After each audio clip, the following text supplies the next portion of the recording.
네, 정국해법을 모색한다. 예, 여야 각 당이 지금 공천 작업 마무리 단계에 어느덧 접어들었습니다. 예, 뭐 3월 임시국회가 열려는 있습니다만 뭐 열릴 것 같지 않습니다. 예, 뭐 개점 휴업이라고 하는 게 아주 정확할 것 같고요. 예, 아무래도 이 공천을 중심으로 한 선거 국면 쪽으로 좀 분석의 초점을 맞출 수밖에 없을 것 같습니다. 뭐 이 입법 처리해야 될 입법이 많이 남아 있는 이 집권당이나 정부 입장에서는 답답하겠습니다만, 뭐 이게 또 우리 정치권의 수준이고 현실인 것 같습니다. 박찬정 변호사와 함께 정치권 뉴스 좀 더 짚어보겠습니다. 어서 오십시오. 네, 반갑습니까. 네, 새누리당 이재호 탈락, 윤상현 탈락, 유승민 보류, 뭐 되게 오늘 상황이 그렇습니다. 어떻게 평가하시는지요? 지금 이 새누리당이 선거 대선 때 공약도 그렇고 네. 100%이 상향식 국민 경선제, 네. 그리고 김무성 대표는 재작년에 당 대표 될 때부터 네. 그것을 뭐 상향식 공천을 공약을 했다고 그러는데, 지금 이 상향식 공천이란 말은 자취를 감춰버렸고 그것을 지키겠다고 하는 김무성 대표도 어디 없어져 버린 것 같아요. 네. 그 존재 자체가 없어져 버렸어. 요새 무건 정치하고 있답니다. 그래서 무건 정치 한다고 그래서 하여간 다 사라져 버리고 네. 오로지 이한구 위원장만이, 글쎄 이 표현이 어떨지 모르겠습니다만은 염라대왕 저승사자처럼 친박이건 비박이건 거의 칼끝에 전부 움츠려 들고 그의 말이 공천 기준이고 그 이 형국이 돼 버리고 말았지요. 네. 지금 그 꼭지점에 유승민 의원이 있는데 저는 개인적으로 유승민 의원의 가장 문제는 이한구 위원장이 말한 세 가지 조건, 카테고리. 그거 첫째로 당의 정체성을 해친 자. 네. 그 다음에 편한 지역에서 편하게 되어서 잘 먹고 잘 살고 별로 할 일이 없었던 사람. 그리고 또 하나가 뭐죠? 그런 기억이 안 나는데. 또 하나는 뭐 하여간 예, 그냥 그런데 말씀하시죠. 예. 그 유승민 의원의 경우는 이제 당의 정체성을 훼손했다 하는 건데 그가 대통령을 거스리고 그리고 뭔가 언짢은 말을 많이 했다. 그러니까 가장 결정적인 것이 원내대표 때 국회에서 발언할 때 교섭단체 박 대표연설. 대통령 공약에 증세 없는 복지는 예. 허구라고 한 그 말이 당의 정체성에 위배된다고 하는데, 시간 관계상 저는 그게 절대 위배되는 말이 아니에요. 절대 위배되는 말이 아니다. 그거는. 왜 그러니까 예. 그 공약은 지금 지키기 어렵게 돼 있으니까 그 공약을 철회하든지 그 공약을 변용해야 된다고 예. 그가 말한 것인데, 네네. 그러면 이한구 위원장의 머리에는 말이지 국회라고 하는 것이 국민 대표자 회의의 준말이라는 것을 모르고 있는 것 같고, 그다음에 국회의원에게는 자율권, 헌법 46조에서 규정되어 있는 국가이익을 우선하여 양심에 따라 행동한다라고 하는 그 발언하고 행동한다 하는 그 자율권이 있어야 되고, 그 자율권이 삼권 분립의 고리 역할을 한다는 거. 한 걸음 더 나아가 국회의원의 면책 특권이 있어. 불체포 특권 외에 면책 특권. 네. 국회의원이 국회에서 직무상 한 발언에 대해서는 국회외에 책임지지 않는다. 네. 그럼 물론 그 심한 경우에는 이제 당 기율에 건다든지 하는 건 있을 수 있지만은 그런 여러 가지 헌법적 조항에 비추어 봐서도 그렇고, 헌법 8조에는 정당의 공천이 민주적 절차에 따르도록 돼 있는데 이것을 깡그리 무시해 버리고 네. 아주 자의적이고 주관적인 잣대로 당의 정체성을 해친 사람, 이렇게 해버렸단 말이에요. 이재호 의원 말씀하셨는데 네. 이재호 의원도 아마 거기 걸린 것 같은데, 그 평소에 쓴소리를 자주 한다. 그 면접 때 이재호 의원에게 공천심사위원회에서 물어본 게 그대가 평소에 쓴소리를 자주 하는 것이 소신에 입각한 것이냐 이런 걸 물었더라고. 이게 무슨 코미디도 아니고 국회는 네. 원래 쓴소리 하는 거 아닙니까? 쓴소리 하도록 뽑힌 거예요. 쓴소리 하도록. 조선 왕조 시대에는 임금에게 직업적으로 예. 직무상 쓴소리 하도록 사관원이라는 것까지 그러니까 있었다고. 이 여러 헌법 정신이나 이런 데 비춰볼 때 이재호 의원 탈락도 납득할 수 없고 유승민 의원을 탈락시킨다면 그것도 잘못되는 것이다. 이런 말씀이시고. 아니, 그렇게 말씀하셨고. 그다음에 유승민 의원을 두고 이렇게 여러 날을, 오늘도 그게 이름이 들어가는지 안 들어가는지 저 같은 사람에게도 계속 관심을 갖는데, 네. 저는 이렇게 생각합니다. 현 단계에서 유승민 의원 자연인을 이렇게 모욕을 가할 수가 없어. 원내대표까지 지내고 저 기준으로 보면 할 말을 한 사람을 예. 이런 식으로 모욕을 가할 수가 있느냐. 맹자가 일찍 그러니까, 이런 얘기를 예. 했어요. 선비는 마음에 안 들면 말이지 반대파가 그냥 죽일 수는 있어도 모욕을 가하지 말라고 그랬다. 모욕을. 그럼 유승민은 어떻게 되는가 하면 불러가지고 당신 지금까지 한 일이 대통령도 거슬리고 당의 정체성에도 그 사람들이 말하는 정체성에도 훼손되고 하니까 공천 신청 철회할 용의가 없느냐 물어보고 안 하겠다 하면 그 자리에서 배제를 해가지고 단칼에 없애버려야지. 이걸 이렇게 끌어가지고 무슨 토론을 하느니 이게 무슨 여론을 살펴보느니 어떻게 이렇게 모욕을 가할 수 있느냐 이 말입니다. 예. 이래갖고 잘랐을 경우도 그렇고 네. 안 잘랐을 경우는 더더구나 그 사람 꼴이 뭐가 되느냐 이거지. 그러면 뭐 하여튼 지금 이한구 위원장이 이끄는 공관이나 새누리당이 매우 잘못하고 있다고 말씀하셨는데 유승민 의원의 태도는 어떻게 보십니까? 그럼? 현재 태도? 지금 예 변호사님 말씀대로라면 이렇게 모욕을 당하느니 내가 먼저 어떻게 내 거취를 정리하겠다 이럴 수도 있는 건데 지금 계속해서 지금 상황을 보고 있는 거 아닙니까? 글쎄, 아니, 변호사님이 그렇게 저 말씀하시니까 같으면 공천심사위원장에 그냥 뚜벅뚜벅 가가지고 네. 나를 이렇게 정말 자를 생각이냐 물어보고 그렇다고 그러면 그럼 나 공천 철회하겠다고 하든지 아예 그래 버려야 돼. 왜 그러니까 이한구 위원장의 저 태도와 이 말의 기세로 보면 네. 결국은 20대 국회에서 박 대통령 임기 마지막 2년을 여당이 안정적으로 뒷받침해야 하기 때문에 심사가 이렇게 어려운 대목도 있다. 이렇게 말하더라고. 그 말을 제가 뒤집어서 해석을 하면 예. 20대 국회의 새누리당 의원은 호위무사 거수기만을 뽑겠다 이 소리야. 이 부끄러운 얘기를 어떻게 대명천지 함부로 할 수 있느냐 이 말이야. 예. 속내는 그렇다 하더라도 네. 은근슬쩍 해야지 공개적으로 거수기 뽑겠다는 거 아닙니까? 네. 그 이재호도 속아내고 누구도 속아내고 다 속아내버리잖아요 지금. 아 그러니까 지금 이한구 위원장과 당이 지금 변호사님 말씀대로라면 매우 잘못하고 있다는 거 아닙니까, 그죠? 그런데 제 질문은 그럼 그렇다 치고 그럼 그렇게 질질 끌려가는 유승민 의원의 태도는 어떻게 보시냐 말씀이에요. 유승민 의원을 어떻게 나무라겠어요? 아니 그러니까요. 아니 나무라는 뜻이 아니고 친목을 지키고 있는 거 이것도 본인은 소극적 저항이라고 볼 수 있겠지. 저 상그럽 더 나아가 적극적 자세를 취한다 그러면 청와대 앞에 가서 시위를 해야 되겠지. 이게 각하 제가 뭘 잘못했길래 밑에 사람으로 하여금 저를 이렇게 골탕을 먹입니까? 이럴 수 있는 모습을 보이면 시원하게도 되겠지만은 현재 저 모습도 본인은 저항하고 있다고 보죠. 아 그래요. 알겠습니다. 유승민식 저항이다. 윤상현의 탈락은 어떻게 보십니까? 제가 이어서 지난번에 말씀드렸죠. 네. 발호하는 사람의 대표적 인물이고 한시라도 더 그 자리를 유지하고 공천을 주든지 하면 박근혜 대통령의 지지율을 손상시키고 네. 안 한다 하더라도 네. 수도권 선거에 아주 나쁜 영향을 줄 것이다. 그럼 잘한 거네요. 잘한 것이고 본인이 스스로 물러가는 것이 좋았는데 네. 이게 그냥 칼을 맞으면서 이제 물러섰는데 별로 모양이 좋지 않지. 알겠습니다. 예. 뭐 제가 잘했다고 평가하는 건 제 생각이 아니고 박찬정 변호사님의 입장과 기준에 비춰볼 때 그렇다면 잘한 거가 된다 이렇게 제가 말씀드리고 그 공간 위에서는 그렇게 할 수밖에 없다. 알겠습니다. 예. 뭐 유승민 의원 얘기하니까 새누리당 얘기는 할 게 없네요. 다 했네요. 나머지는 뭐 경선에서 경선 결과대로 순서에 입각해서 발표하면 되는 거니까. 예. 지금 저기 이제 야당에 비해서 현역의 물갈이 숫자가 적다 많다 이게 네. 논쟁이 돼 있잖아요. 그러면 18대 19대에서 얼마나 물갈이를 많이 했습니까? 40 내지 50%도 했는데도 이 국회가 늘 네. 이 모양이었거든요.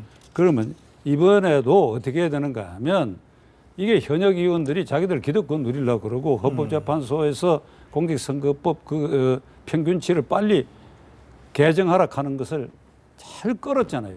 그러니까 신인들이 운동할 수 있는 기간을 네. 최소화해 버렸단 말이죠. 네네. 그럼 어찌 해야 되느냐? 미국식으로 하려고 그러면 20대 국회를 구성하는 그 순간부터 21대를 위해서는 신인들이 얼마든지 예. 선거운동할 수 있도록 하는 자유를 대폭 알겠습니다. 예. 확대를 시켜야 돼요. 예.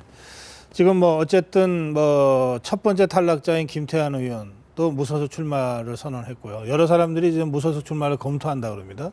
이재호 의원이 어떻게 할지 모르겠고, 만약에 유승민 의원이 탈락할 경우에 유승민 의원이 승복할지 아니면은 탈당 무소속의 수순을 밟을지는 또 지켜봐야 되겠습니다.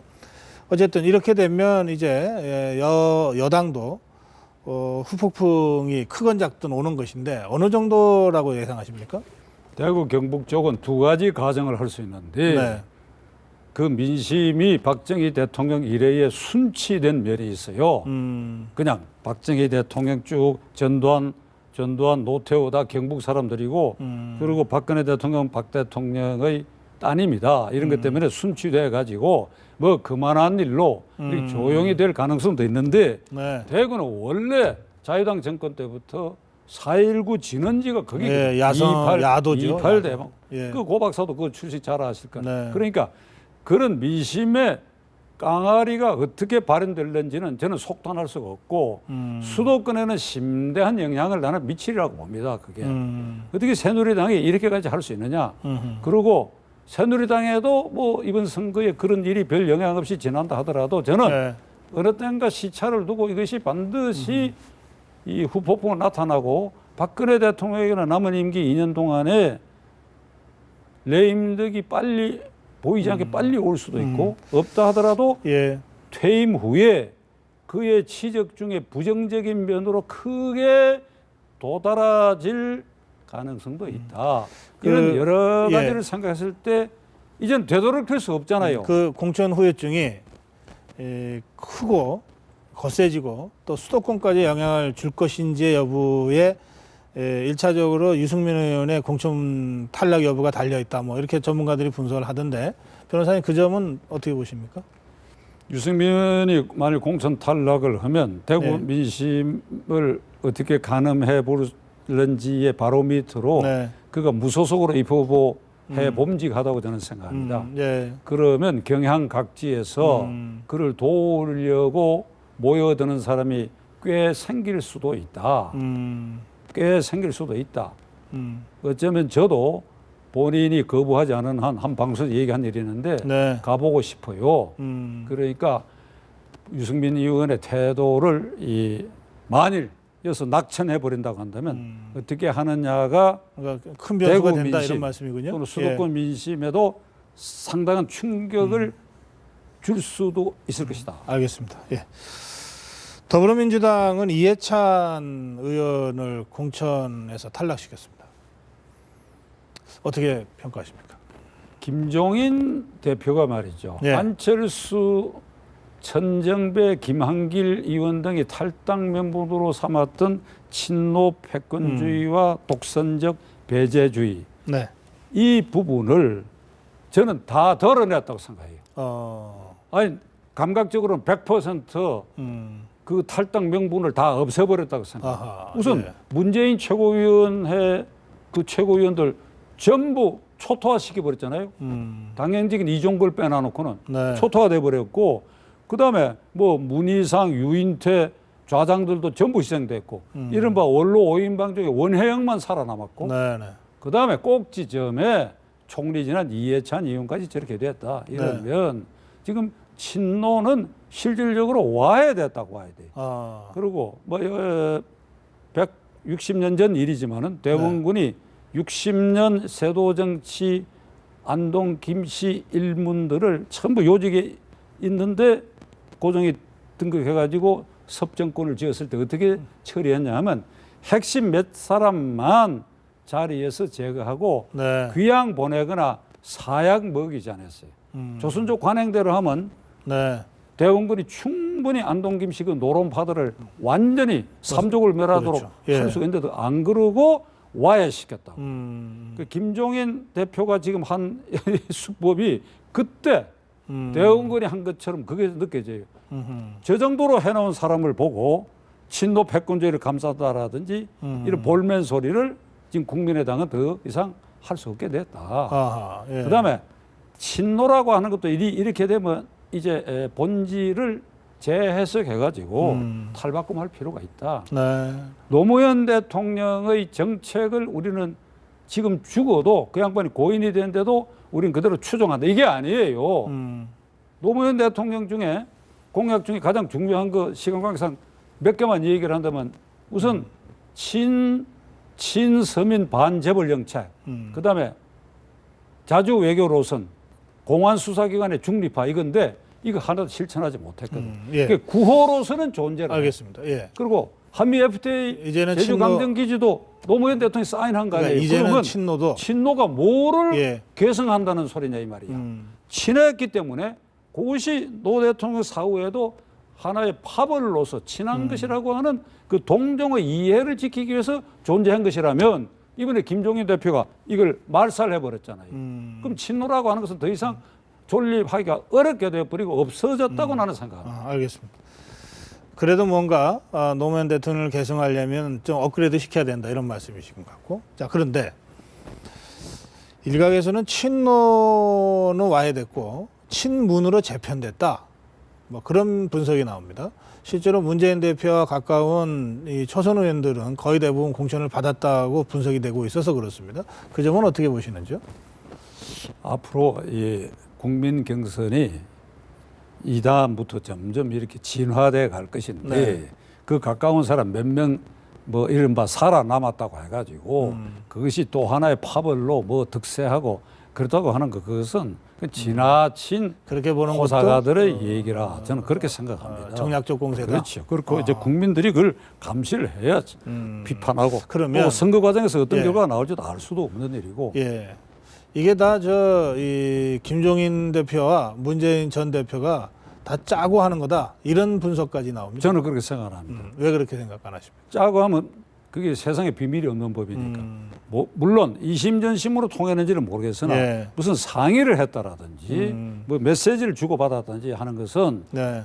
전혀 있을 수 없는 일이고 제가 아는 김종인 대표의 개인적인 성정상 그렇게 심부름꾼하기 위해서 제자리 맡은 사람은 아니라고 나는 생각합니다. 알겠습니다. 김종인 대표가 궁극적으로 바라보는 지점이 어딜까요? 자리가 됐건 뭐 역할이 됐건. 대통령 후보 하면 하려는 생각이 잠재하고 있다고 합니다. 대통령 후보가 되고 싶다. 근데 그건 이 선거 결과를 봐야 돼요. 왜 제가 이거 함부로 얘기하는 것 같은데 네. 저 별나라에 있는 반기문 총장도 대통령 하려고 하지 않습니까? 그러면 김종인 대표가 뭐가 부족합니까? 예. 무슨 뭐 50대 국보의 전력이 있다가 욕 그렇게 얻어맞고 얻어먹고 이번에도 이게 전부 뻘밭에 손을 묻혀서 그래도 한정당을 이만큼 살아내고 네. 그런 과정에서 본인의 경륜을 보이고 하면 국민 중에 저렇게도 약점도 있고 고생도 했고 한정당을 살려냈고 하는 그 사람이 저 별나라에서 깨끗하게만 있던 반기문보다 못할 리가 있겠느냐. 저는 그렇게 생각합니다. 예. 그리고 이 얘기가 나온 김에 시청자들이 오해가 있을 것 같으니까 김대중, 김영삼 두 지도자는 대통령 후보 또는 대통령이 되도록 국민이 면허를 부여했잖아요. 면허. 두 분이 하시겠다고 하는데 하지 말라고 누가 그랬어요? 그 순서대로 하셨잖아요. 근데 그 다음부터 대통령은 대단히 거시기한 말이지만은 뭐 별 사람이 되었습니까? 알겠습니다. 고 박사. 예. 뭐 별 사람이 됐어요? 사이클에 맞고 운대가 맞고 그 당내 역학관계 예. 그렇게 된 거 아닙니까? 제가 뭐 질문- 박근혜 대통령에 대한 평가는 끝나고 평가하기로 하고. 아니 질문 드릴 게 더 있는데 그좀 하셔도 되죠. 예. 아까 김종인 대표가 이로써 친노 패권주의라고 하는 것을 완전히 드러냈다 이렇게 말씀하셨잖아요. 거의. 그러면 예 거의 거의. 거의든 완전 예 좋습니다. 그러면 국민의당은 이거 괜히 탈당한 거 아니에요? 그럼 괜히 실당한 결과적으로 거 아니에요? 그렇게 되지. 그럼 현재 다시 그렇게 이제 됐다고 더불어민주당으로 들어가야 됩니까? 통합해야 됩니까? 이 국민의당 후보 가운데 예. 지금 당선이 수도권에서 광주는 뭐 좀 다르지만 수도권에서 당선이 가장 확실한 사람은 없는 것 같아요. 네네. 가능성은 안철수 의원 하나밖에 없고 제가 이 가능성이라고 네. 얘기하는데 좀 심하게 낙선이란 말을 안 쓰는데 예, 그러니까요. 예. 그 외에는 될 사람이 거의 그러니까 없다. 지금이라도 다시 들어가야 됩니까?